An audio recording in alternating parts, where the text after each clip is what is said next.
What you got there, bud? Yeah. 3, 2, 1.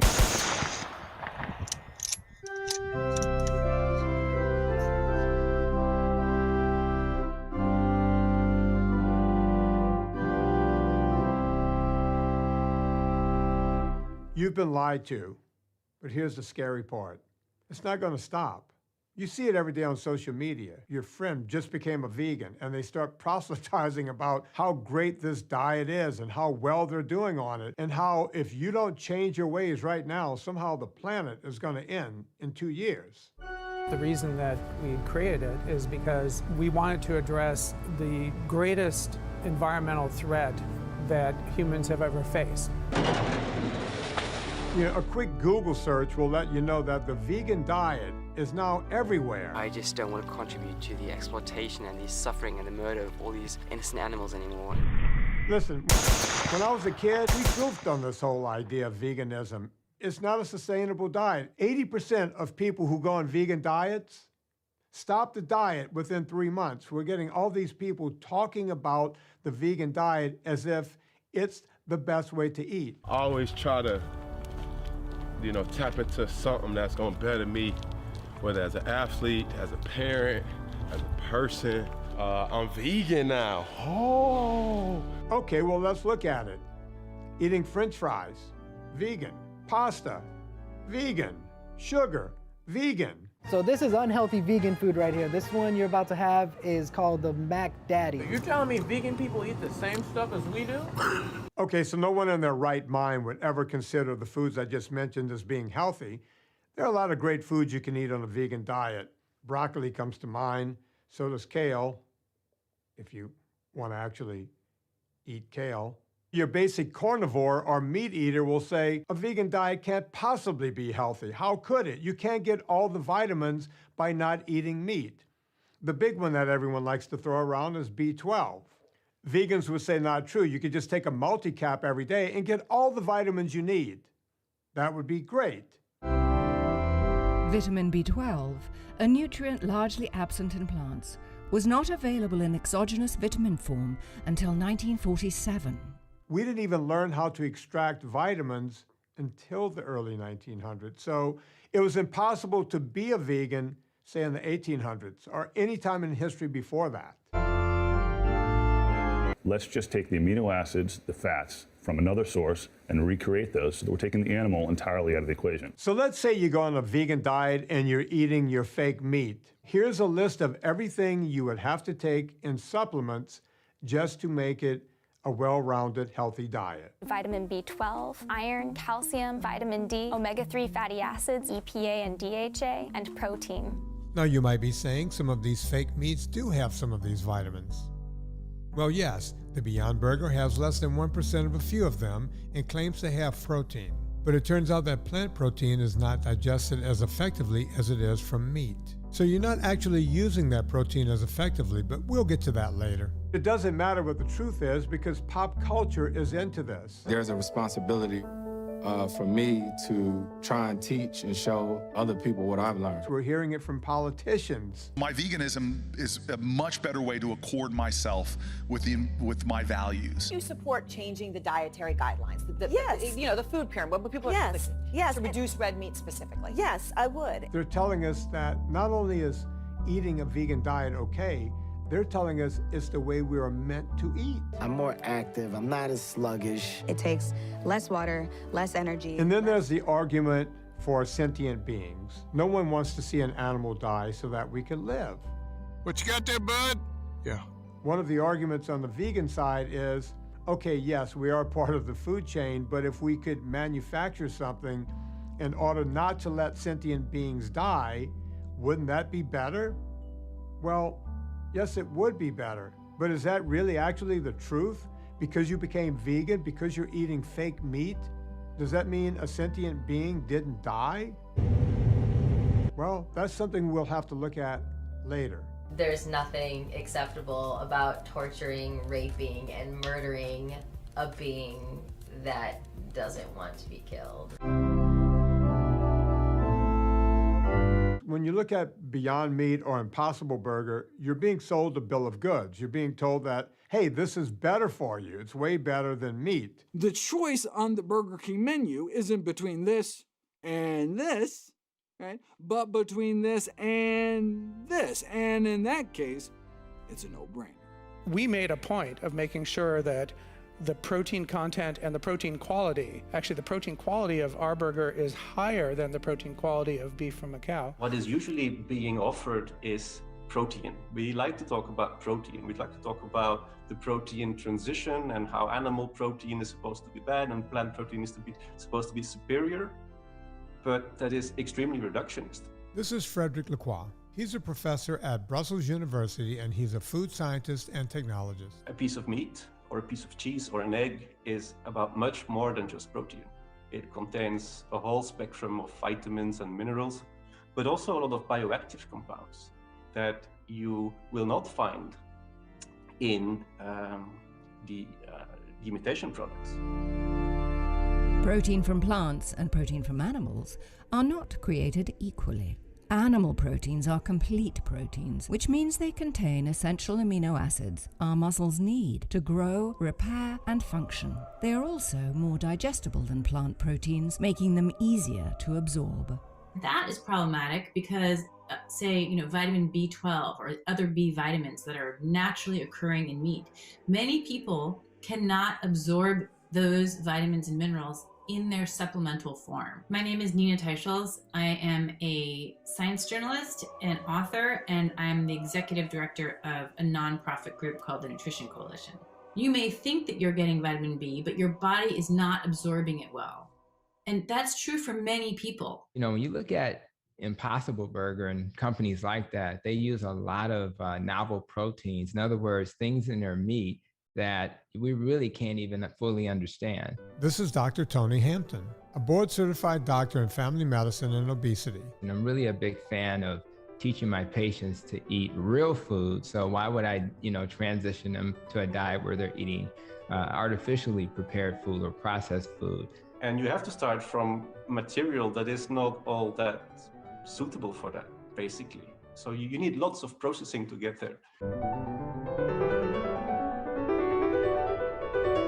Nutrition is easy. It's easy to make something that outperforms, meat from animals in terms of nutritional profile. Intrinsically, those foods always end up being ultra-processed foods because that's the only way that you can try to get near the original. Biochemistry, it's molecular biology, it's genomics, genetics. There is a growing number of change makers out there. Biophysics. Who are making a difference. Okay. Think about the colors. It's material science. Flavors you're supposed to have. You have to think about the mouthfeel. It's particularly difficult. The tech innovators who are changing how we think about food. I'll never stop liking steak. And the civil society leaders who are inspiring food movements everywhere and holding us accountable for our words and actions. What the fuck?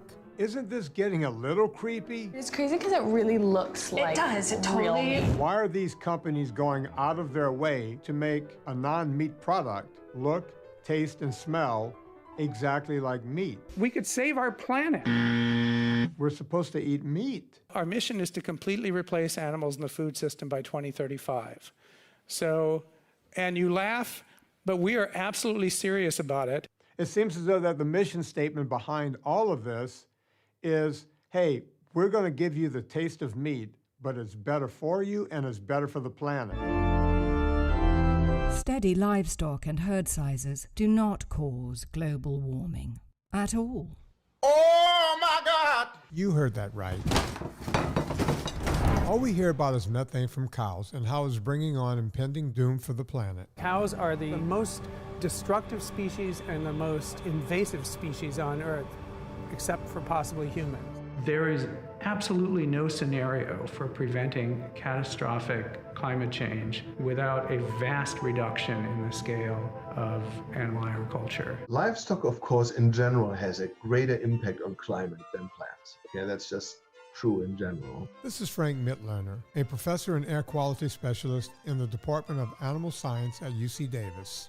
Ruminant livestock produce a gas called methane. They belch that methane out. Their manure also produces methane, and that methane is a potent greenhouse gas. That's part of the narrative, and that narrative is the concerning part. The other truth is that methane does not stay in the atmosphere as long as CO2 does. When cars emit CO2 into the atmosphere, it stays up for hundreds, if not thousands, of years. Methane, on the other hand, has a lifespan of about 10 years, which means that in the presence of steady cattle raising, methane is eliminated from the atmosphere as new methane is being sent into it. Which means that responsible farming and cattle raising emphatically does not cause global warming.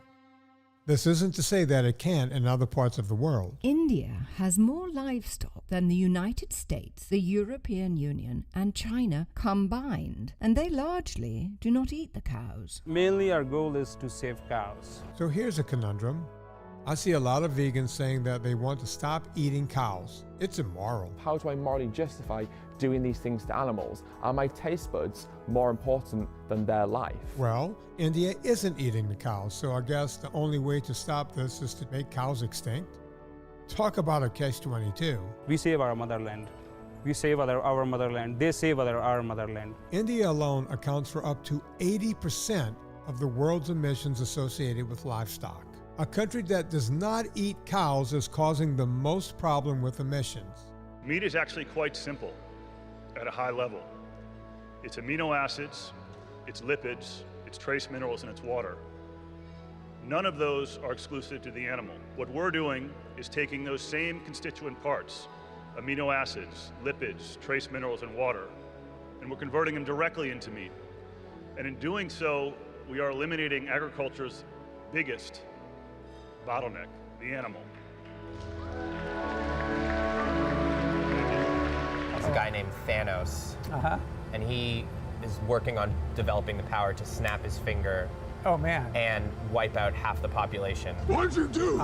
If you had his gauntlet, would you do it for cows? I love cows. You do? But I don't love having billions of cows covering the entire planet. That's actually an interesting moral dilemma. I guess I probably would, because those cows are not going to end well anyway. Wow. I didn't think he would actually say it out loud.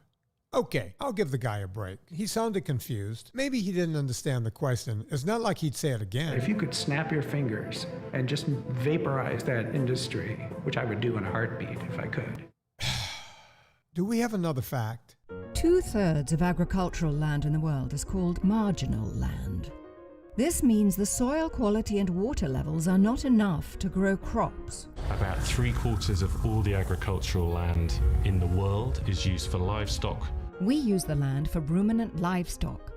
Ruminants are able to eat all the things we can't on marginal land, and thus they are using 2/3 of all agricultural land, because we can't. The reason why ruminant animals belch out methane is because of a unique ability they have to eat, to digest feeds that nobody else can. The remaining third is arable land, where you can grow crops for animals and for people. And just as a side note, if you eat organic food, then that organic food must only be fertilized with organic fertilizers.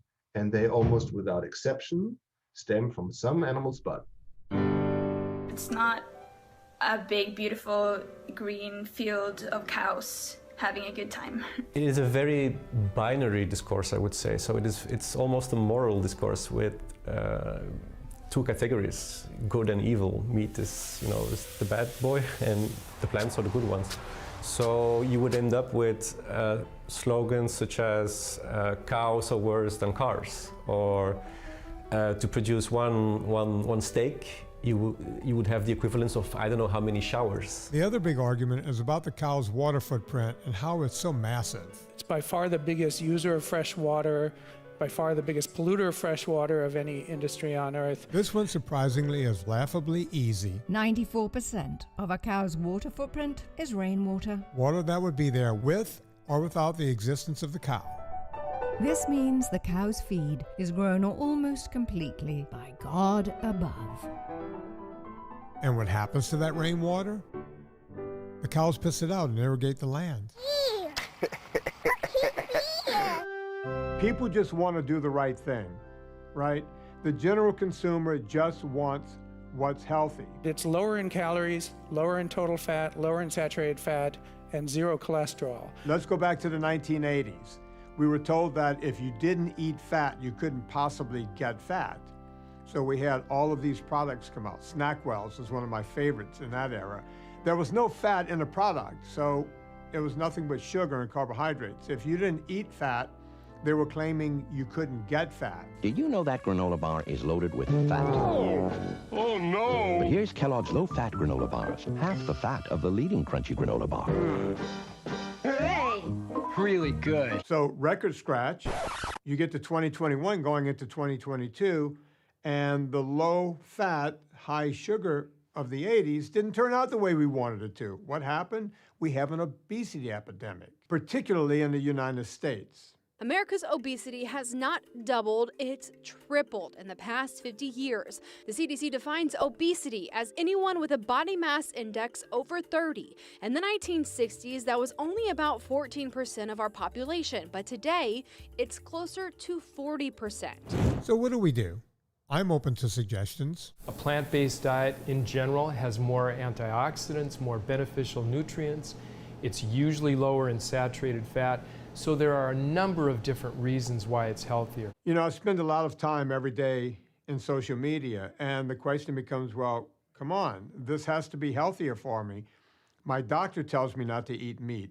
We have meatless Mondays in schools around the country. We have people in the government who are telling us that meat is bad and we should have a meat out day. A proclamation declaring March 20th Meat Out Day in Colorado. Have you seen the lines in reference to people getting boxes of food? And we want to have a day of no meat? It's not the first time the governor, whose partner is vegan, has snubbed the beef industry. Sonnenberg recalled how he plugged Burger King's meatless burger, sending a bunch to the Department of Agriculture. This contributes to his war on rural Colorado. It is indeed a slap in the face. And the reason for the proclamation is written below. They want to remove animal products from our diet because it reduces the risk of various ailments, including heart disease, high blood pressure, stroke, various cancers, and diabetes. It becomes a lullaby. It becomes normal. You know, we're just putting them to sleep. Meat is bad. Meat is bad. Meat is bad. Eating a plant-based diet is better for our health, for weight, for heart disease, for cholesterol, for diabetes, for all kinds of different reasons. And doctors get lulled into this also because there's correlation. You know, too much meat is bad for your heart. Correlation does not equal causation. I get it. You're a doctor, you don't want to get sued. Someone has a heart attack, you told them to eat meat.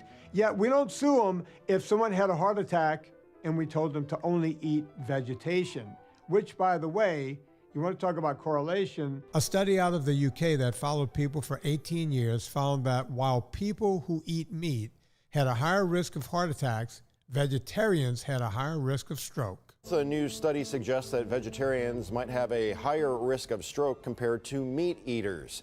The research found vegetarians and vegans had a 20% higher risk of stroke than meat eaters. The exact reasons for the higher risk, not clear. It's possible that very low cholesterol levels and lower levels of nutrients could be the cause. So I say, eat a steak. If you are really trying to show causation, you're kind of forced at some point to take this model and say, I gotta still prove my point. So even if I start with an epidemiological study, which is more affordable, easier to do, I have to then go to the next stage. And until I get to the next stage, it's almost irresponsible to put out into the media that this study proves a certain thing when it really doesn't, because the interpretation of the study is gonna be what you put on the front line, you know, on the headline. Now we're being told that having a fake product is better than a natural product. And this is coming from the people who used to tell you natural is better. Now they're telling you that the fake stuff is better. All the legendary flavor, none of the meat. When the wagon of change comes, you ride along with it. I tell people all the time, eat foods that have exactly one ingredient. Steak is one ingredient. Broccoli is one ingredient. Dairy, one ingredient. You take Beyond Meat, you want to guess how many ingredients are in that? Well, here, let me run through them. Water, pea protein, expeller pressed canola oil, refined coconut oil, rice protein, natural flavors, cocoa butter, mung bean protein, methyl cellulose, potato starch, passion, apple extract, pomegranate extract, salt, potassium chloride, love, vinegar, lemon juice concentrate, sunflower lecithin, and beet juice extract for color. My favorite part is they're even adding fake blood. Well, guess what? The red stuff you see in your steak, that's not blood. That's myoglobin. And they're using heme as a substitute to fulfill hungry vegans' insatiable craving for the real thing. Hey, look, we're giving you blood in a more compassionate way. Because what they show is going to be the gastronomic culinary end product nicely put on in a bun and served, something that appeals to the senses.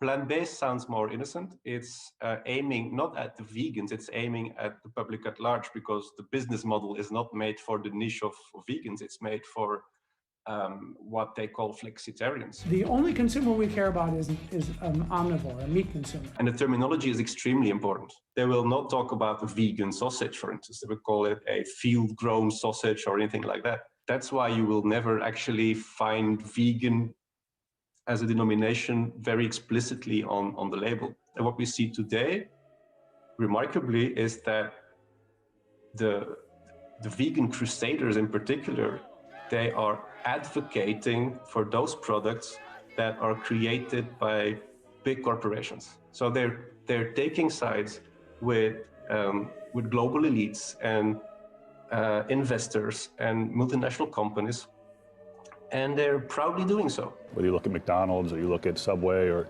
Dunkin' or KFC, these tests that we're involved in, those are some of the largest names in food, and we're partnering with them to bring our products to the consumer. So we're excited about where we are. I think this evolution has to do with, of course, what is allowed within a societal discourse.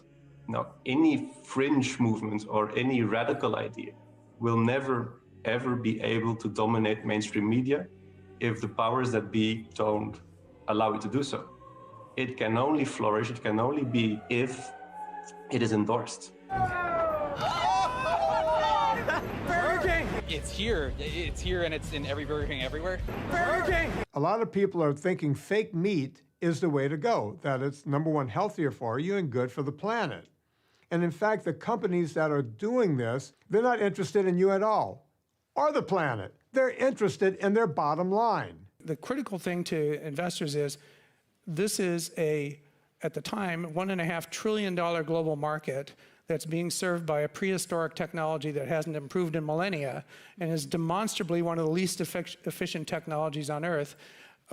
It kind of reads to them as, oh, okay, actually, this is worth putting some money into. In 2019, Impossible Foods raised another $300 million to ramp up production from the likes of Google Ventures, Bill Gates, and a slew of entertainment celebrities. Somebody made banana peel, pulled pork, and it just took the internet by a storm. Holy frick. The texture tastes exactly like pulled pork. The flavor, 100% like a barbecue pulled pork. I'm so confused. Vegans will say only eat vegetables. Meat eaters will say only eat meat. But somehow when you put them both together, that's a bad idea. Listen, we've been talking about this for 40 years, and we've done nothing except get fatter and sicker. So that ends now. We're going to talk about this in a very blunt way. You may get upset, but that's not what I'm worried about here. I'm worried about your health. So here's why eating meat and green vegetables alone is healthy. When you cut most carbs and all sugars and grains, your body's inflammation starts going down. Also, your body burns carbs and sugar first and then fat. But when you cut most carbs and all sugars and grains, your body becomes fat adapted and burns fat as its first fuel source. Which means even when you're not eating, your body is using the fat that's already on you to burn for energy. Go out and get some sun and move on top of that, and you're getting your essential vitamins and minerals and you're good to go. So if anyone says this movie does not have a direct explanation of why meat and veggies are a complete healthy meal, just give them the timestamp. I always like to take snapshots from history. If you go back to Woodstock, which was in 1968, you couldn't find the fat person in that crowd. As a matter of fact, most of these people were ripped as if they had been doing sit-ups all day long, yet they were swilling beer. We didn't have a fat problem in this country. Compare that to even 22 years ago with Woodstock 99, and well, that tells me we have a problem. Media will say, hey, we're fat, we're out of shape, we're dying, but it doesn't offer any solution. Why is that? Why doesn't the media go any further? Well, they're moving on. They're in the business of telling a salacious story and then moving on. You know, it's all about sound bites. We don't ever do anything about it. For many years as a physician, I was a vegetarian for 8 years. And what I found is that as I've attempted to encourage that dietary approach in that community that I serve, what I found is that they struggled to do it because of various reasons. Some was culture. Some people felt like if I eat that way, which is considered healthy, that was anti my culture, not just anti my diet. So it was almost like you're taking away a part of me. And a lot of people in the community, that's really offensive to them. So let's listen to your body. And if you eat a certain way and you do really well, why not just eat that diet? I mean, I have patients who are carnivore, and if they eat certain types of grains, because of the things like oxalates and phytates and those anti-nutrients, lectins, when they eat these things, they just get sick. So how would I look as a physician to stand before them and say, you know what, I know you get sick from this stuff.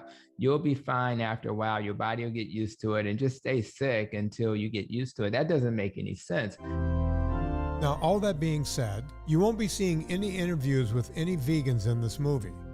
That's not without trying.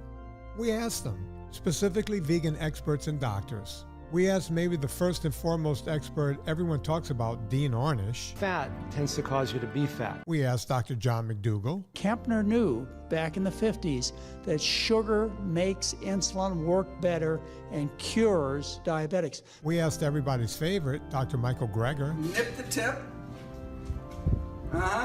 And then you suck it all up. And we asked the esteemed doctor at Harvard, Walter Willett.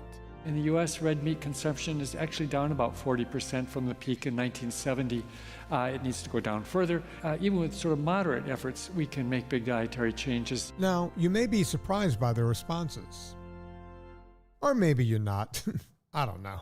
Let's read the letter I sent them. Dear Doctor, I am about to go into production on a documentary about the ongoing debate regarding the vegan, plant-based diet's health benefits. My goal is to host an intelligent discussion between highly regarded experts, which provides the viewer with enough information to make well-informed dietary decisions. Given your expertise on the subject, I'd like to extend to you an invitation to participate. While we have not often found ourselves in agreement on the topic, I believe that there is enough common ground in our efforts to help people be healthy for us to make a fascinating and informative documentary. During your interview, I will give you a fair chance to speak your mind on areas in which we both agree and disagree. I want to feature you in the film in your own words, presenting your arguments for the diet that you believe is optimal. To make this as easy as possible, we will conduct the interviews online, remotely, and at your convenience. I very much hope that you will join me in this endeavor, and I look forward to hearing from you. With best wishes, Vinnie Tortorich. Pretty good, right? Okay, I'll get this out of the way. Dean Ornish just flat out didn't respond, and Walter Willett said, Due to the deluge of emails, I regrettably am not able to respond to all of them. Our students, postdocs, and faculty members will remain top priorities. Please consider whether an email is necessary before sending. I'd heard that in high school, Dr. Willett's nickname was Sassy, because I always thought that he had an affinity for the cat in Homeward Bound.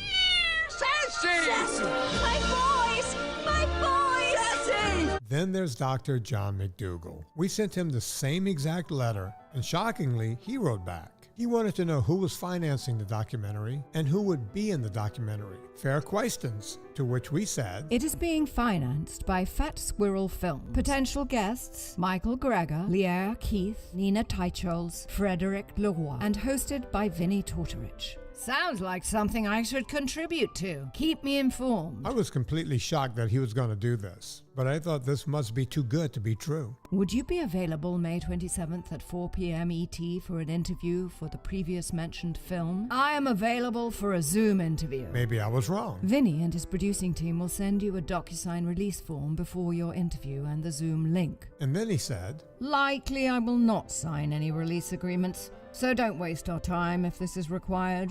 Oh. And then he gave us another by the way. By the way, how are you going to include Nina Teicholz, a conspiracy theorist who bashes current science with a pile of untruths, and Frederick Leroy, the president of the Belgian Association for Meat Science and Technology? This does not sound like anything but an invitation for controversy that sends the debate about proper human nutrition south. Are you sure you want me in your documentary? We have asked every leader of the vegan community and have 0 takers. I have to decline. Please extend my apologies for having to cancel at this late date. Signing the release is unacceptable. I live a life that is dominated by the correct information. If I'm being completely honest, I sort of expected these responses. And there's more later, but the clear thing to me is, it doesn't matter how nice your letter is, they don't want to debate.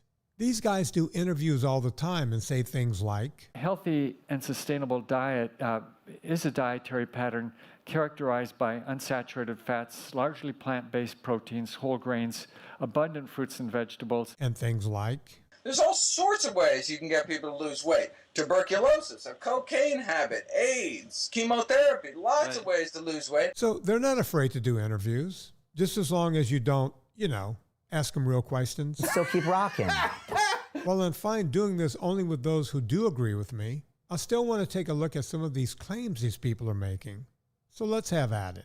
The reason I've spent 40 years conducting the highest quality research published in the leading peer-reviewed journals is that's really the whole point of science, is to help people sort out what's true and what isn't. A whole foods plant-based diet that's low in fat and sugar, moderate exercise, various stress management techniques, including meditation, and psychosocial support of love and intimacy. His claim to fame, besides being associated with Bill Clinton and the low-fat movement, is a lifestyle study he did that claims to show plant-based diets reverse heart disease. So you have done studies on people who have reversed chronic heart disease. We found that even severe heart disease can be reversed, type 2 diabetes, high blood pressure, high cholesterol, that even early-stage prostate cancer may be slowed, stopped, and even reversed. The problem with the study is the same as the rest: correlation versus causation. The people in the study who reversed heart disease with a plant-based diet also exercised and meditated and focused on well-being overall. Oh, and they cut sugar. I've talked about this before, but cutting sugar and sticking to real food plus exercise is going to work for anybody at first, regardless of what food they're choosing. But as we talked about before, the vitamin issue can't be avoided. Red meat has significant benefits. There's nutrients for much of the world. Heart disease and its causes are so varied that you can't just say eat this, don't eat that. The reason a lot of studies show that red meat causes heart disease is because those who smoke and drink are more likely to eat red meat. If you're vegan or plant-based, you're automatically more concerned with your health and therefore more likely to exercise as well.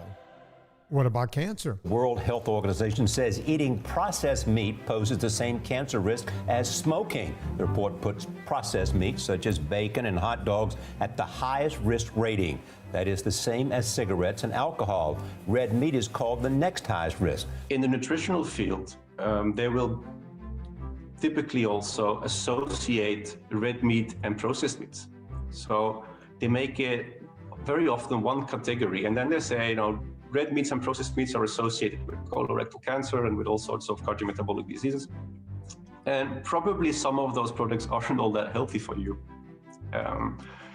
But it is an extremely heterogeneous category. Well, in general, if you want to depict some food item in a negative way, then the oldest technique and strategy in the books is really that you look at the worst offenders. Even processed meats, the concept of processed meats, it involves the worst of products. Or, all the deep fried nuggets and whatever's on the market now. Whenever they do the studies, they mix red meat, good wholesome steaks, in with, things like salami, hamburgers, and we don't even know if they're taking the ketchup and all the goop off of the hamburger. They're talking about a hamburger from a hamburger joint. All of this gets lumped in, so they're not just talking about the one single food, they're talking about all of it at the same time. Everybody from the World Health Organization to the American Cancer Society has said, don't eat so much processed meats, don't eat so much red meat. They don't like to differentiate. They all want to lump it together with the worst of imaginable products. Processed meats, why are they bad? Well, in order to get a meat to have shelf life, they have to add stuff to it, chemicals. They have to add sugar in the form of dextrose. So in essence, we're lumping in processed meats and what you might get, say, at a McDonald's or a fast food restaurant with real red meat, steak, ground chuck, real hamburgers that you may have at home, but it's all lumped together. Then they throw it out and say that it's cancer causing. Those studies, repeated again and again and again, multiple times over the course of a year, penetrate the consciousness of the population. They're picked up by the media, they're reported as if they are causal findings, as if they're cause and effect when they're not. In order to show cause and effect, you have to do a clinical trial. And so when you look at the clinical trials on red meat, what has been found in the meta-analyses, that's when they do a review of all the clinical trials, is they cannot find that red meat causes any of these diseases. Based on the research, we cannot say with any certainty that eating red or processed meat causes cancer, diabetes, or heart disease. The study recommends adults continue current red and processed meat consumption. It's a finding that's prompted calls for a retraction. The most prominent critic, Harvard School of Public Health, which labeled that conclusion irresponsible and unethical. Until you have those clinical trials, you cannot convict meat of causing these diseases. It's just, we do not have the level of scientific evidence that is needed to do that. So you might ask yourself, why aren't more studies done? Well, studies cost a lot of money. A lot of money. And who has money to do that? Big corporations, the ones that want to see meat go away so that you can buy their fake foods. These are confusing times, which is just about the right time to have the Burger King Impossible Whopper. A Whopper made without beef that tastes just like a Whopper. So what is happening is that they're turning the original notions we had about food upside down. And what was cherished the most in the past by the previous generations were the nutrient-dense foods. And that, of course, included meat and dairy and animal source foods that were essential for food security before. And suddenly those products have become the ones that we should avoid, which is extremely surprising. You even see that meat, red meat in particular, is often called an unhealthy food, and they lump it together with sugar and with refined starches.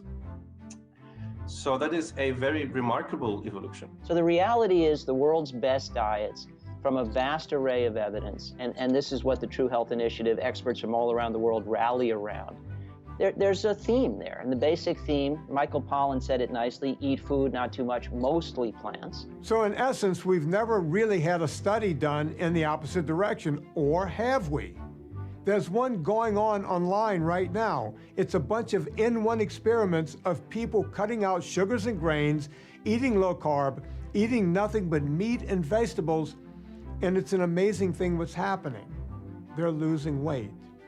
They're reversing type 2 diabetes. They're reversing their A1Cs. These are real people and real things. And I guess you're going to say, well, an in-one experiment is just one person. But when that experiment happens over and over and over again, not 100 times, not 1,000 times, not 10,000 times, but hundreds of thousands of times, isn't that basically an epidemiological study? Epidemiological studies are exactly how they figured out the other side of this equation. So if it works on that end, it has to work on the opposite end. Follow the science.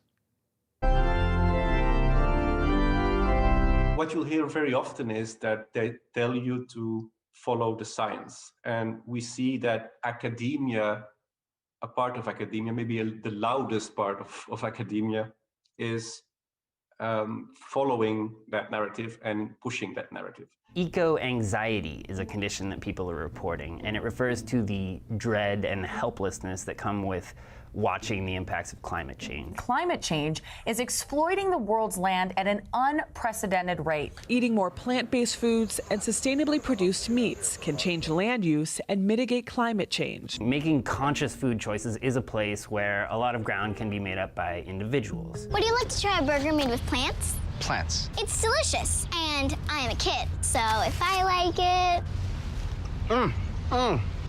Companies trying to sell plant-based foods make sense because it's a new market with lots of money to be made. But this isn't just companies per se. It's a group of people from all over the world pushing a new way of eating that may ultimately disturb you. First, there's Eat Lancet. Eat Lancet is pushing an agenda right now that's called the Planetary Health Diet. That's creepy. A new diet that some scientists say could be the key to sustainability. New research published in the medical journal The Lancet claims that the planetary health diet will not only prevent further damage to the environment, but will also improve our health. One of the main examples is probably the planetary health diet, which is has been developed by the Eat Lancet Commission. There's a group called Eat Lancet, and they do a lot of these studies. Well, when you go to their website, what they claim is, we're basing all of this on sound science, inpatient disruption, and novel partnerships. They also say, however, the scale of change to the food system is unlikely to be successful if left to the individual or the whim of consumer choice. This change requires reframing at the population and systemic levels. By contrast, hard policy interventions include laws, fiscal measures, subsidies, and penalties, trade reconfiguration, and other economic and structural measures. Countries and authorities should not restrict themselves to narrow measures or soft interventions. Too often, policy lands at the soft end of the policy ladder. The Eat Lancet diet has been designed based on health arguments. So it's not a diet that has been designed for the environmental part. The environmental parts come later. First, they designed it for health. And the person that is the architect of the planetary health diet is mostly Walter Willett from Harvard. Now we have large long-term epidemiologic studies where we've followed hundreds of thousands of people for decades. And again, we see, compared to plant-based protein sources, red meat is related to higher risks of type 2 diabetes, cardiovascular disease, some cancers, and overall mortality. So you put all that together, and the weight of evidence is actually extremely strong. Walter Willett has been saying since the early 1990s that the correct amount of meat to eat is nearly zero, that we should eat very, very little meat. He doesn't believe in it, and he's been saying this since the early 90s.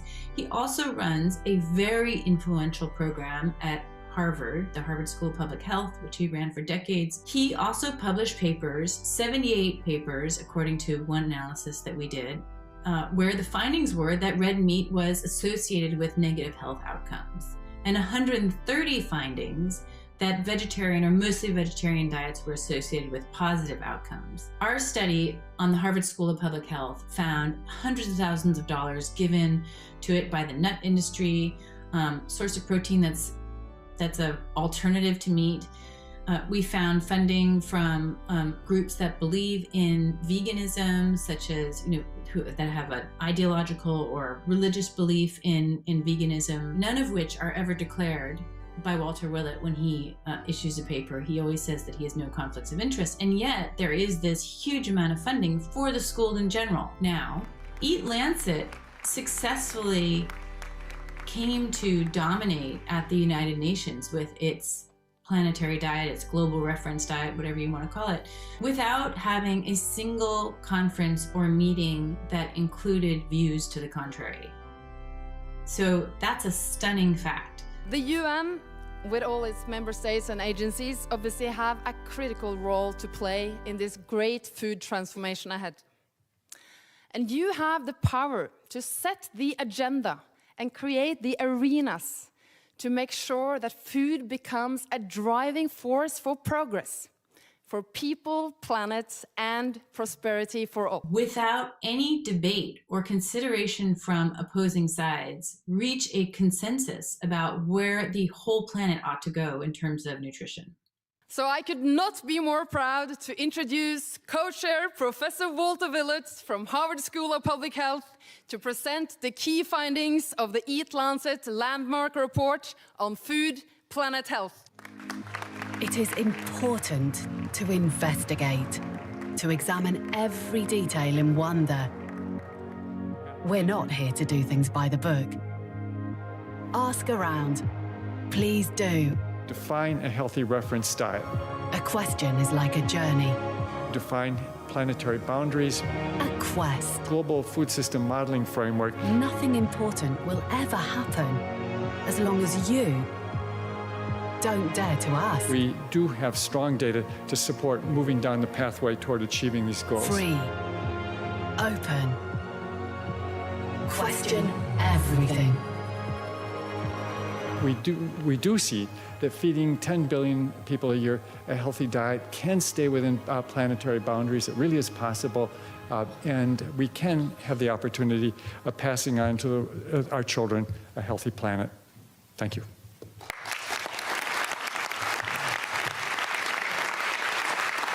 This is a group that wants to change the global food system.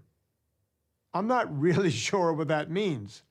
You're going to tell me that a Cajun in Louisiana is going to eat the same thing that someone in the Maasai tribe in Africa is going to eat?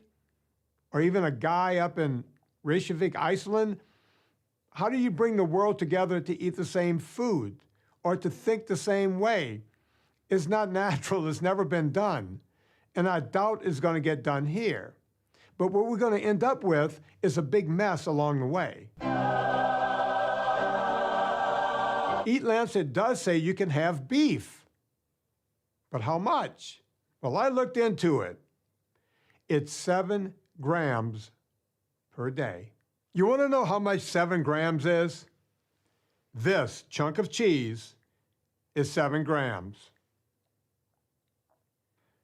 This is what Eat Lancet wants you to have per day in beef. I did more math. This amount of cheese could feed a family of 4. This year is 7 grams of jerky, beef jerky, okay? If anybody thinks that that's enough for an adult person to consume, that person either doesn't understand nutrition or doesn't understand human culture or human nature. This is just simply laughable. Yes, you can do very well without any animal products. I do mention, though, keeping an eye on the B12 issue is important. Some people not paying attention end up with very major neurologic disease because of that. But there's a simple fix by taking supplements or fortified food for the B12 part of it. Walter Willett. He says he's going to tell us what to think. The scale of change to the food system is unlikely to be successful if left to the individual or the whim of consumers. Yeah, you remember the quote. Willett had a hand in writing that, along with all the other good folks at Eat Lancet. This essentially means this unelected body of people are pushing to get policy passed that will raise the price of meat in a variety of different ways, while pushing a diet not based on evidence or how people behave. We also need to deal with policy and use economic levers, taxes and subsidies, to make it a viable choice for everybody along the food chain. They will actually have to force us to do what they want us to do in order to comply with their global eating plan. This work done by Eat Lancet is really the pathway forward. It's the compass. And the people who've produced it are very courageous. They're going to come under attack, and they will continue to come under attack, but it's important. And that's because the future of people and the planet depend on it. The Planetary Health Diet is a global reference diet for adults that is symbolically represented by half a plate of fruits, vegetables, and nuts. The other half consists of primarily whole grains, plant proteins, beans, lentils, pulses, unsaturated plant oils, modest amounts of meat and dairy, and some added sugars and starchy vegetables. I don't know about you, but that sounds like a recipe for getting fat. If you look at the actual grams that they propose for these carbs, they recommend eating almost 2.5 pounds of carb-heavy foods every day. But my God, stay away from meat. All you have to do is follow the money. It turns out that Eat Lancet's Planetary Health Diet is in partnership with the World Economic Forum. We will now start a quite high number of task forces to look at all the different issues. What do we need to do in the next year to improve the financing situation for global food system transformation? What can we all do to help? Actually, I just mentioned that my donor have actually committed last month here in Stockholm, actually 4 billion, and out of 4 billion, that actually $500 million is dedicated to food system. To me, it's a major victory that we should all congratulate ourselves. Are they really interested in the ethics of this whole thing? Do they really care about the environment or our health? Or is this just purely economical on their part? I hate all human beings. All humans are a psychotic scourge to this planet. You know what the animals would say to you if they could speak? Don't fucking kill me! Where'd my tooth go? Did I just fucking break my tooth? A vegan fried egg. 100% the only guilt-free option you're going to have for Thanksgiving. To be sure, there are people who believe what they're saying, but a lot of the time, they don't come with any other evidence as to why other than don't. Once you see the science, I think you will agree that you're glad you were not on a ketogenic diet. Okay, bottom line is do not eat a ketogenic diet. Meanwhile, very powerful people are doing their thing behind the scenes to make sure their agendas get passed, and we're just letting it happen. It's pervaded everything, too. Not just the dark, but somehow brazenly public corners of the political world. I was watching one of these vegan propaganda documentaries. It was about changing the game or something, where they take athletes. And they're saying, hey, these are the best athletes in the world because they only eat a vegan diet and they never touch red meat. And then they go into some of these athletes. Well, one guy they claimed was, well, one of the strongest people in the world. Patrick is one of the strongest men on the planet, with multiple world records, including the front hold, the keg lift, and the log lift. Which is odd because I like watching those competitions, and I had never seen this guy show up in one of the strongman competitions. So I got curious and I started looking around. And what did I find? He did win a strongman competition. It was called Veg Fest. That's right. He was the strongest vegan at that competition that day, meaning that amongst the weakest athletes, he was the strongest.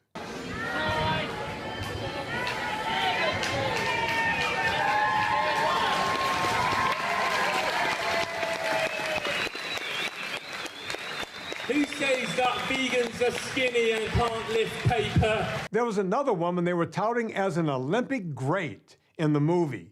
She was a 400-meter runner from Australia. Morgan Mitchell is the two-time Australian 400-meter champion. Here comes Morgan Mitchell. This is very, very fast. So I wanted to look into her and see how many gold medals she won. Well, she didn't. But that's not a big deal. Maybe she won a silver. So I looked into that. No, she wasn't even on the podium. Well, I was very interested to see maybe she was in 4th place. So I started looking into it. As it turns out, she finished 24th overall at the Olympic Games, behind 23 meat eaters. A lot of people had doubted me when I first became vegan, but my energy levels increased incredibly. And my iron, my B12, everything that people said would become deficient were amazing. One of the other people that was associated with this movie was the great Arnold Schwarzenegger. We all love Arnold. He was the Governor. Arnold Schwarzenegger did some of the best movies of all time. I'm a big fan. And somehow in this movie, he miraculously became a vegan. I ate a lot of meat. I ate my 10, 15 eggs a day. And, I had my 250 grams of protein a day because I weigh 250 pounds. One and only Arnold Schwarzenegger. But as I got older and as I started reading up on it, I recognized the fact that you really don't have to get your protein from meat. And then in a YouTube video, right after the movie came out, he opened his fridge to show a ton of eggs. Not vegan, by the way. And he even said this. Do you cook it all? Yeah, of course. My favorite thing to cook is, of course, steak. Right. So, of course, the movie wants you to think Arnold's vegan, but he still eats eggs and steak. So I'm figuring if they got all of this wrong about the movie, could any of it be true? I wanted to figure out who made this movie. Where did this come from? Was it Eat Lancet? No, it wasn't. It was filmmaker James Cameron. And as it turns out, he made the whole movie to push his vegan propaganda product of pea protein. The output of the plant is 3 different products. It's pea protein concentrate, it is pea starch, and it's also pea fiber. In terms of the deal coming together, it was the Camerons, and it was really thanks to their networks that we were able to jump on this ingredient opportunity.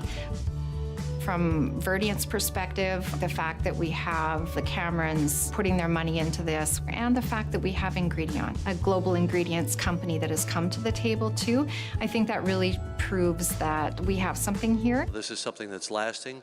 This will be a legacy for us, but we also see it as just the start of a bigger vision for the development of food products and going all the way back to the source, how it's grown, what the agricultural practices are, how to make that as sustainable as possible. James Cameron created and invested in North America's largest pea protein plant, Verdient Foods.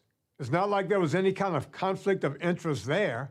And how to shift the world, how to move the needle toward better ways of eating and better ways of growing. So I thought, wow, this is a win-win. I just cut out all the meat and dairy. I'm doing my thing for the environment, and I'm doing my thing for myself and my own longevity. And as a father, I need to be around to protect my family, So it just all added up. It was like, wow, where's the bad news in this story? There isn't any. Here's the crazy part about all of these fake meats. They're not really made from vegetables. They're made from monocultured crops. That's right, they're made from starches, fake proteins, and seed oils. By the way, we listed all the ingredients earlier, but there's something else you need to know. They're cheaply made in Chinese processing plants. And furthermore, Beyond Meat has partnered with companies like McDonald's, Pizza Hut, and Pepsi. What does that tell you? At one level, they're telling you these fast foods are bad, but then they fall right into bed with them. So you might say to yourself, well, maybe they're partnering with those companies to make those companies better, to serve healthier foods. But we've already listed what's in Beyond Meat. It's not healthy for you. They're not doing you any favors. Listen, I get it. A lot of this makes me sound like a kook. But here's the deal. I don't have a problem with vegans. These are people who decided to do the right thing. Their good intentions have been stolen. I'm just trying to help them get it back. If you haven't gone vegan yet, I definitely recommend you do your research. Educate yourself. I did my research. Mistake number 1, I didn't do any research. Educate yourself. I had been doing a lot of research, but I'm not going to kiss you because I don't want to kiss someone who just ate meat. Here's the thing. This is a cult now. It's a religion. If you ever question a study or any number they put out in any way, it's heresy. Yes, it does include family members of mine who actually continue eating meat and dairy. They've watched Earthlings, they know the facts, they've been educated, but they choose to continue eating animal products, whether they actually deserve to continue living. Can you imagine someone coming after you for what you eat? Does this sound normal? I mean, it's sort of like how Scientologists behave, to be honest. And you know what? When you die, you'll die alone and in pain and in the dark. Well, how about you? Don't get on my bad side, make some vegan gains, and be nice to animals or I'll kill you. You know, when you enter this world, that's how you get in is, you know, usually you meet somebody who's a vegan, they have a very compelling argument and you decide to investigate it and then you're all in. And once you're all in, it's really hard to get back out. Take a woman named Lear Keith, for example. Well, who is she? Well, she was a staunch vegan for most of her life. The thing about being a vegan was that it wasn't what I ate, it became who I was. She went through her teen years, she went through her 20s. This woman was building gardens. She was immersed in the lifestyle. But she started having problems. Veganism was supposed to cure everything. It wasn't supposed to make you sick and, you know, destroy your spine and wreck your reproductive organs and all the rest of it. And so I never put two and two together, right? But as the years went by, you know, all my friends are vegan. My sister's vegan. Like, we're all being vegans together. One by one, they start dropping out. You know, like the 8-year mark, the 10-year mark, 12 years, my sister made it. So this goes on. I'm like the last holdout in my little group. Once she decided to try beef and she felt better instantly, the problems began. The vegan community came after her. As a matter of fact, Lear Keith was on stage one day giving a talk.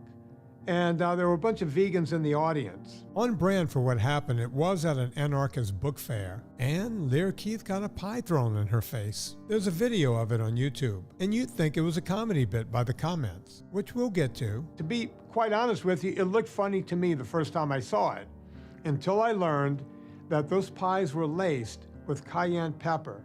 You know, suddenly the world went black and there was blinding pain in my eyes. And I have to say that the worst moment of the assault was hearing people in the audience cheer. When you are in that world, it really is one part cult. There were clearly people there who knew what was coming. The audience was full of vegans and not one person stood up to help this woman. And if you look at the comments under the video on YouTube, you see what I truly hope are the fringes of society.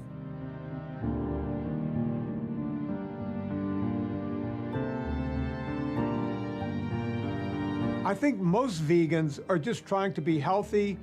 They don't proselytize, they're just doing their thing. They think they're eating the best diet for them, and they may very well be doing that.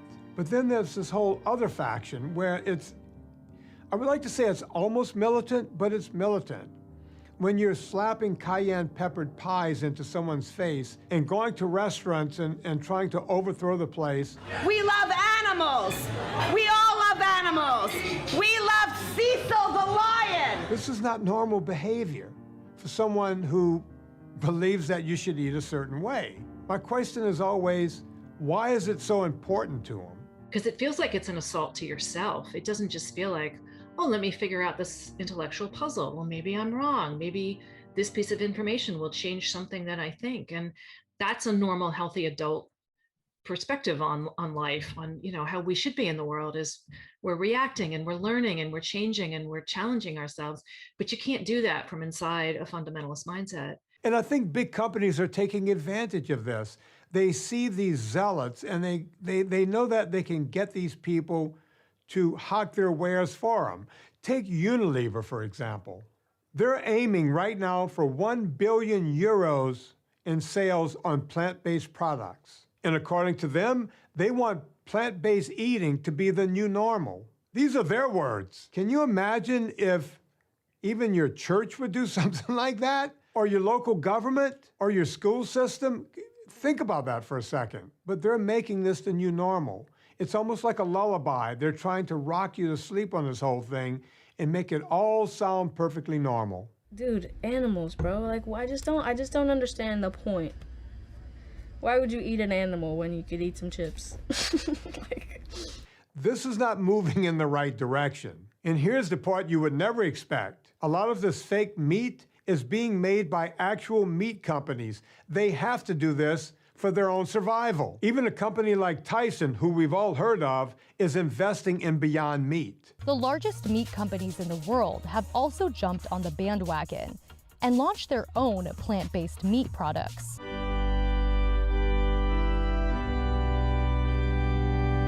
In case you didn't know, Companies don't have hearts and souls like us mere mortals. They live on, and they never, ever let a good tragedy go to waste. The pandemic has radically changed the world as we know it. With everything falling apart, we can reshape the world in ways we couldn't before. And that's why so many are calling for a great reset. Remember we talked earlier about the great food transformation? Well, Time magazine had a cover that stated the Great Reset. I mean, what is this reset we're hearing about? Where does that come? What are we resetting? Do we need resetting? Whether it's politicians, CEOs, academics, activists, or you, we're all about getting people together. Capitalism, as we know it, is dead. If we want to change where the focus of our recovery will go, then we need a new dashboard for the new economy. We have a window of time which is closing, and we need everybody who cares to get together and find solutions now. You heard her. Now or else. I don't know a lot about the Great Reset, but I somehow know too much about the Great Reset. The more I read, the more disturbing it gets, so you can Google it if you want your week ruined. Now is the historical moment, the time, not only to fight severe virus, but to shape the system. There's this German guy named Klaus who started the World Economic Forum, and he says things like, We will now start a quite high number of task forces to look at all the different issues.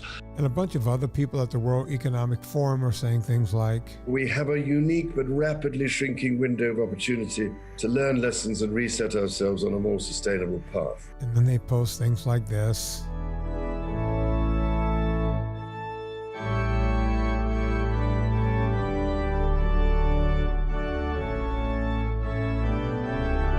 And say things like this. It is imperative that we reimagine, rebuild, redesign, reinvigorate, and rebalance our world. Yuck. As we said, these multinational companies are coming together, and they're not trying to do anything except make money. They're not worried about you. They don't really care what you do, and we're okay as long as they're giving us what we want. If we don't stand for something, we're going to fall for nothing. And that's going to be a really big problem. Clearly, this is not just about food. If anything, it's about always thinking that new is better. And more importantly, it's about not being able to handle the speed of information.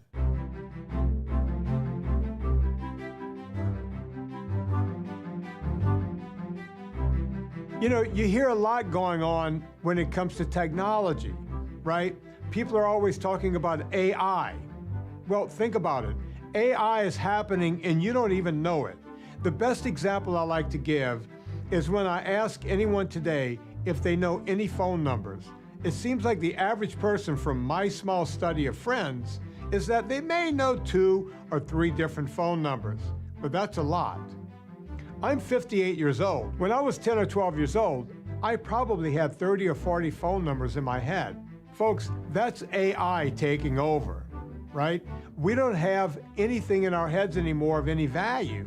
They tell us what to do. They tell us what to think. Can it hear me right now? This will keep moving in that direction. You know, we see all of these sci-fi films that AI is going to take over and there's going to be some kind of robot and computer program and it's going to all just take over. It's us giving it up to this technology. We have all of the stimulation and all these things that make our lives easier and easier. We want everything instantaneous. And because of that, we're becoming weaker and weaker. So that allows something like a reset to slip right in and no one cares. It just happens. It becomes the new normal. The world's moving faster. It's a digital world moving at digital pace. And everything is moving faster. Ideas, people, goods, but not government.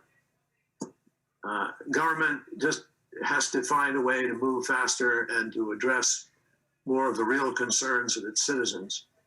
Or there will be, I think, an increasing backlash. I think what we've won is a reprieve. And I think, therefore, the notion of a reset is more important than ever before. Don't get it wrong. This pertains to the food market, too. How does it pertain to the food market? The cost of red meat and many other unhealthy things in our diet don't really include the cost of the consequences. So all of these levers need to be used. That does mean that the cost of some foods in particular would go up. Eat Foundation has set up and will continue to expand a mechanism for analytic models for doing this on a national basis. If we don't realize that this is about power and money and not honest health debate, the day will come when it's too late. In the meantime, the useful idiots of the movement will continue to push this, and it doesn't matter if they don't make sense. Take this London Real interview with our favorite doctor, Michael Greger, and you'll see how allergic to debate some people are when Real asks him about the carnivore diet. What's happening there with the carnivore diet?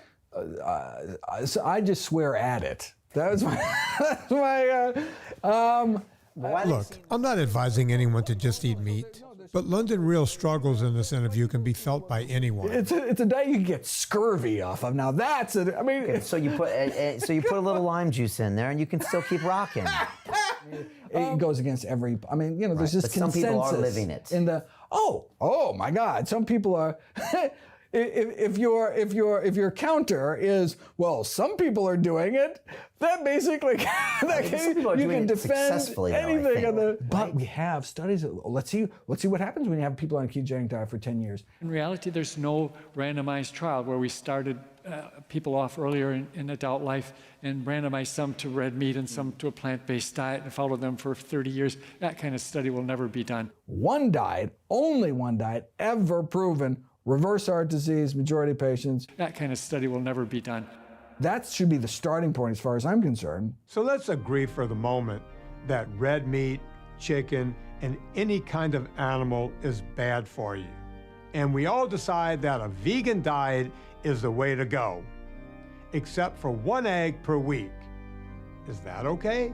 Eating just a single egg a week appeared to increase the odds of diabetes by 76%. Oh, fuck.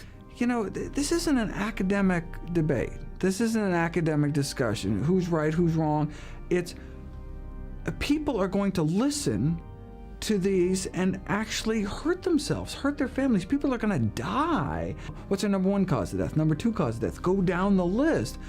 These are largely diet-related diseases, and to tell people to eat these kind of diets that you know, it's not that it's not based on science. The science is the opposite. This is not the Dr. Greger diet versus the Dr. Atkins diet. It's the science. It's centuries of science versus the latest fad that someone wants to sell books over. I may be speaking for Dr. Greger here, but he had a chance to be in this movie. And guess what? He accepted. And then he came back and said no. Now, here's the interesting part. When we asked him, he says he loves to be in all sorts of documentaries. Dr. Greger would love to participate in all interviews, but due to the volume of requests received, we have to factor in subscribers and reach. As a matter of fact, he wanted to know how big my audience was, and he had certain criteria for that. For example, if you have a YouTube channel or Instagram, how many subscribers, followers do you have? If this is a publication, what is the circulation? How many people will this interview potentially reach? Minimum 30,000 required. We not only met his criteria, we exceeded it. And then he came back and said he was too busy to be in this movie. Hi, thank you for reaching out again. I apologize, but Dr. Greger is not available for an interview due to his current research commitments. He is currently working on his next book. Thank you for reaching out to us. Stay well. So, we have to speak for him. Yeah, I'm cherry picking only the science that exists. People like Dr. Greger are the reason that we need to stick to what we know to be correct. They are going to oppose meat no matter what we say. Why do any more research? It doesn't matter what type of information you give them. It doesn't matter which type of studies you might do. They will oppose meat no matter what. The science is here, the science has been here, but we cannot wait until society catches up to the science because it's a matter of life and death. They don't want to have a debate. This isn't an academic debate. I want to have a debate. I want you to know how to get healthy. You want to know how to get healthy? Cut out carbs, cut out sugars, cut out grains, eat more red meat, have dairy products, eat real butter. You don't want margarine, you don't want seed oils. You want to eat real fruit and vegetables. And guess what? Exercise is the fountain of youth. No one ever brings this into the picture. Some companies talk about it, but they're trying to sell you a gym membership. You just have to get up and move every day. The reason we have a metabolic problem in this country, the reason people are fatter than ever, is because we started eating processed junk. How do they want to fix it? With processed junk. The problem is, nothing is sexy about telling someone to eat meat, fish, and vegetables. It's too simple. So what do? They tell you need something mixed up in a blender and put this powder in and have more of these pills and have those pills. And we get sicker and fatter as a nation and as a world. I just want to say one more thing about Dr. Michael Greger. He's never seen one patient since his training. This isn't a conspiracy theory either. This is according to Greger himself by way of Dr. John McDougall. It's pretty uncomfortable to watch, but here it is. You could correct me on my facts here. Dr. Greger, and my friend, by the way. Sure, your friend. For many years. You started out in general medicine, but never really have seen many patients, have you? No, it was really just my postgraduate medical training. Yeah, I was never in clinical medicine for, longer than that. I went directly to, as soon as I got out, I started traveling around speaking at medical schools, feeling that, how many people can I treat in a day? Yeah. And so it was more important to train the trainers. And so went on the road and talked to other, budding docs in hopes that they will carry on the torch. The whole plant-based lifestyle is also a search for identity also. It is a way to belong somewhere. So you're looking for your fellow plant-based brothers and sisters. You'll find a community, you'll find a story. There are lots of parallels between the 19th century and what's happening today. In what way? It's a bit of, I would say today we're facing a neo-Puritan time. It's a time of shame, it's a time of guilt. And in a way, if you want to deal with that, you can do that. You can just buy off your sins by buying a burger. We all are against animal cruelty, but we pay people to mutilate, torture, and slaughter animals. And it's not for any necessity. It's not because we need to for our health. It's just because we like the way they taste. There's one thing we haven't talked about yet, and that's animal cruelty. There's a fact here, folks. For us to live, something has to die. Most vegans don't believe this. They feel that if you eat a complete vegan diet, that no sentient beings have to die. Well, that's just not true. I'm John Freeman from Dumas, Arkansas. I'm a farmer. I grow rice, soybeans, corn on a 2,500-acre family farm. These modern combines, they're GPS guided, so you don't have to turn the steering wheel. They're speed regulated to maximize the feed and the efficiency of the machine. And if you don't have a conscientious driver, it's real easy to run an animal through the machine if you're not paying attention. Take a combine, for instance, that's out in a wheat field or a cornfield or what have you. It's killing a lot. And it's not just killing bugs. It's killing furry little animals. Everything from skunks to rabbits to field mice to rats. It's a dose of reality when you sit there and as you gather the crop, now they're flushed from their safe quarters and they have to go out and find new habitat. But a conscientious driver, can help them out. But not all drivers are pay attention to that. This is all, by the way, ending up in your food source. In rice, for instance, a frog would be separated at the time that rice is milled. So as long as the frog stays whole, it will pass through the separator. If the frog happens to come apart in pieces, it's very well ground up with the grains of rice. You see, vegans are hypocrites. Haven't you heard that small animals sometimes die in the production of crops, and therefore you can't even be 100% vegan? Now, it's true. Animals like caterpillars and worms do die in the production of crops, and we also can't guarantee that small mammals like mice and rats don't sometimes get killed as well. But the difference is that notion of intention and certainty. And so think about it this way. If you're driving down the road and you accidentally run over a dog, morally. That is not the same as if you were driving down the road, saw a dog, actively pursued them until you run them over. But the philosophy and ideology behind the argument that it's morally justifiable to buy animal products because sometimes small animals die in crop production adheres to the idea that, morally speaking, accidentally hitting the dog is the same as intentionally hitting the dog. Amen. But that's not the worst. Did you know that for you to eat plants, snipers are involved? You know, some of the thermal hunting we do, you could very easily go out in a night and kill 1,000 pounds of pigs.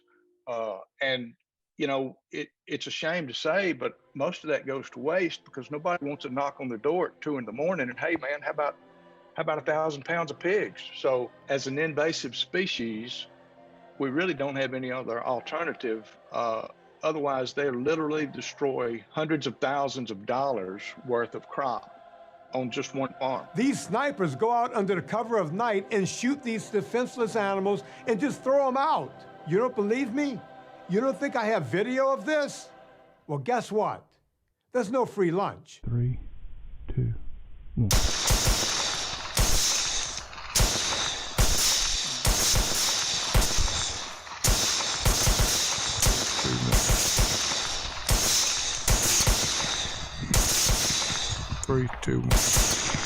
I want to end the animal holocaust that exists in the world every single day.